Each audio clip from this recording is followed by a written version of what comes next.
Hello friends, welcome to my channel. કેમ છો બધા મજામાં? તો આજે હું તમારા માટે લઈને આવી છું શિયાળામાં ખૂબ ગરમા ગરમ પીવાની મજા આવે એવા સૂપની રેસિપી. તો આજે આપણે બનાવીશું બ્રોકોલી આલમંડ સૂપ. તો એના માટે મેં અહીં 250 ગ્રામ બ્રોકોલી લીધી છે. એને સારી રીતે પાણીએથી સાફ કરી અને આ રીતે કટ કરી લીધી છે. 2 નંગ ડુંગળી લીધી છે, એને આ રીતે થોડીક મોટી આપણે સમારી લેશું. 7થી 8 કળી લસણ લીધું છે અને 15થી 18 નંગ જેટલી બદામને આ રીતે થોડી મોટી જ રહે એ રીતે સ્લાઈસ કરી લેવાની છે.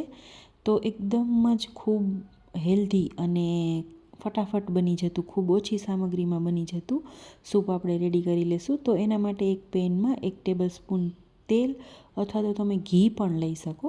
તો લઈ અને ગરમ થાય એટલે આપણે એમાં લસણની કળી છે એ સાંતળી લેશું.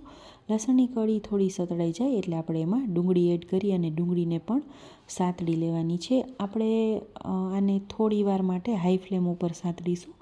બહુ સાંતળવાની જરૂર નથી, એનો કલર ચેન્જ થાય ત્યાં સુધી. થોડો એમાંથી એનો જે કાચો ટેસ્ટ છે એ નીકળી જાય ત્યાં સુધી આપણે એને આ રીતે થોડી વાર માટે સાંતળી લેવાની છે. અને અત્યારે આપણે એને હાઈ ફ્લેમ ઉપર જ સાંતળીશું. તો ડુંગળી અને લસણ બંને સારા એવા સરસ સતળાઈ ગયા છે. હવે આપણે એમાં કોથમીરને ડાળખા સહિત જ એમાં એડ કરી દઈશું, જેથી એની જે ડાળખામાં જે ફ્લેવર સુગંધ આવતી હોય એ એકદમ સરસ સૂપમાં આવતી હોય છે. એટલે એને ડાળખા સહિત આપણે આ રીતે એડ કરી દેવાની. ત્યારબાદ એમાં ચોપ કરેલી આલમંડ બદામ છે એ એડ કરી દેશું અને બધું સારી રીતે થોડું સતળાઈ જાય એટલે એમાં 2.5 ગ્લાસ જેટલું પાણી છે એડ કરી દેવાનું છે અને 2 ટીસ્પૂન જેટલું અથવા તો તમારા ટેસ્ટ પ્રમાણે મીઠું એડ કરી દઈશું અને એને પાણીને એક ઉકાળ આવવા દઈશું. સરસ એવું પાણી ઉકળી જાય ત્યારબાદ આપણે એમાં બ્રોકોલી છે એ એડ કરવાની છે.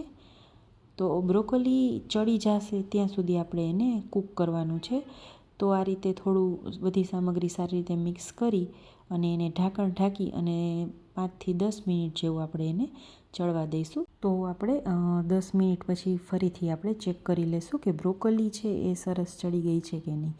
તો આ રીતે આપણે ચાકુની મદદથી કટ કરીશું. તો હજી ઇઝીલી બ્રોકોલી કટ નથી થતી, તો ફરીથી આપણે એને થોડી વાર માટે 10 મિનિટ જેવું ફરીથી ચડવા દેશું. હવે આપણે ફરીથી ચેક કરી લઈશું કે બ્રોકોલી છે એ સરસ ચડી ગઈ છે. તો તમે જોઈ શકો છો અત્યારે ચાકાની મદદથી આપણે કટ કરી છે તો ઇઝીલી સરસ એવી બ્રોકોલી છે એ સરસ કટ થઈ જાય છે. તો હવે ગેસ આપણે બંધ કરી દઈશું અને જે બ્રોકોલીવાળું મિક્સર છે એ અને પાણી એ બંને આપણે અલગ કરી લઈશું. પાણી છે એને આપણે ફેંકી નથી દેવાનું અને આ રીતે આપણે એને બંનેને અલગ પાડી અને મિશ્રણને અને પાણીને ઠંડુ પડવા દઈશું. આપણે આ જે પાણીનો ઉપયોગ છે એ આપણે ફરીથી પાછો સૂપમાં જ એને કરીશું, એટલા માટે આપણે આ પાણી છે એ ફેંકી નથી દેવાનું, પણ આ રીતે ચારણીમાં કાઢી અને પાણી અને મિશ્રણ છે એને અલગ કરી લેવાનું છે. તો થોડીવાર પછી તમે જોઈ શકો છો આપણું મિશ્રણ છે એ સરસ એવું થોડું ઠંડુ પડી ગયું છે. તો હવે એક મિક્સર જાર લઈ અને એમાં બ્રોકોલીવાળું મિક્સર છે એ એડ કરશું અને ત્યારબાદ એમાં આપણે જરૂરિયાત પ્રમાણે થોડું જે પાણી આપણે જે અલગ કરેલું હતું બ્રોકોલી સ્ટોક એ પણ આપણે અંદર એડ કરી દઈશું. તો પીસવામાં આપણે સાદું પાણી છે એ એડ નહીં કરીએ અને આ જ પાણી છે એ એડ કરી દેવાનું. તો આ રીતે થોડું અડધા જેટલું પાણી આપણે એડ કરી અને મિક્સરમાં એની એકદમ સરસ ફાઇન પેસ્ટ છે એ બનાવી દેવાની છે. તો તમે જોઈ શકો છો હજી મિશ્રણ છે થોડું ઘટ્ટ લાગે છે, તો ફરીથી આપણે જે બ્રોકોલી સ્ટોક હતો એ એડ કરી અને ફરીથી પીસી લેશું અને એકદમ સરસ એની સ્મૂથ પેસ્ટ છે એ બનાવી લેવાની છે. તો આપણી પેસ્ટ છે એકદમ સરસ સ્મૂથ રેડી થઈ ગઈ છે. તો હવે આપણે એને એક ઝીણી ચારણીની મદદથી આ જે મિશ્રણ છે એને ગાળી લેશું. તો આ રીતે એને થોડું ગાળી લેવાનું, જેથી કરીને બદામની જે છાલ હોય એને આપણે આખી બદામ છે એને લીધી હતી સ્લાઈસ કરીને. તો જે બદામની છાલ ને બ્રોકોલીના અમુક જે ભાગ થોડા એવા પણ કાચા રહી ગયા હશે તો એ આમાંથી નીકળી જશે. તો આ રીતે આપણે એને ગાળી લઈશું. જો મિત્રો તમે મારી ચેનલ પર નવા છો અને મારી ચેનલને હજી સુધી સબસ્ક્રાઈબ નથી કરી તો મારી ચેનલને સબસ્ક્રાઈબ કરજો અને બાજુમાં રહેલા બેલ આઇકન પર ક્લિક કરજો, જેથી નવી નવી વાનગીની નોટિફિકેશન તમને મળતી રહે.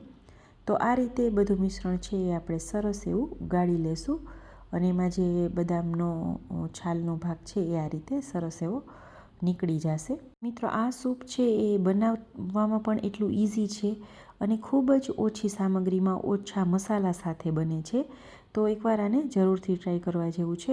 બધું મિશ્રણ છે એ સરસ એવું ગળાઈ ગયું છે અને હવે આપણે જે વધેલું બ્રોકોલી સ્ટોક હતો એ પણ એમાં એડ કરી દઈશું, કેમ કે સૂપ જ્યારે ઉકળશે ત્યારે થોડું વધારે ઘટ બનશે. એટલે જે વધેલું પાણી હતું એ આપણે આમાં એડ કરી દેવાનું છે. તો આ રીતે એડ કરી અને એમાં એને ઉકાળાવા દેવાનો છે. સરસ થોડુંક એવું ઉકળી જાય એટલે આપણે એમાં 1 ટીસ્પૂન જેટલા મરી પાવડર એડ કરી દેવાનો છે. 2 જ મસાલાથી ખૂબ જ ટેસ્ટી અને હેલ્ધી આ સૂપ બની અને રેડી થતું હોય છે. તો ગરમા ગરમ સૂપ છે એ શિયાળામાં ખૂબ પીવાની મજા આવતી હોય છે. તો એકવાર જરૂરથી આ બ્રોકોલી આલમંડ સૂપ છે એ રેડી કરજો. બસ 2 થી 3 ઉકાળ આવે એટલે આપણું સૂપ છે એ બની અને રેડી થઈ ગયું છે. અને એને આ રીતે સ્લાઈસ આલમંડ છે એનેથી આપણે ગાર્નિશ કરીશું. Thank you.